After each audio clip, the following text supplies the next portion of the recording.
Teka lang. Bakit naman yan? Direk! Sino yan?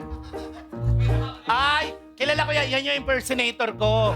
Oo, yung gumagaya sa... Ang galing ng AI ngayon. Eggy, anong pakiramdam? Kasama ka sa Deal or No Deal dati at kasama ka pa rin sa Deal or No Deal. Siyempre, sobrang salamat. Siyempre, salamat sa buong bumubuo ng Kapamilya Deal or No Deal. Dahil hanggang ngayon, sinasama niyo pa rin po ako sa show.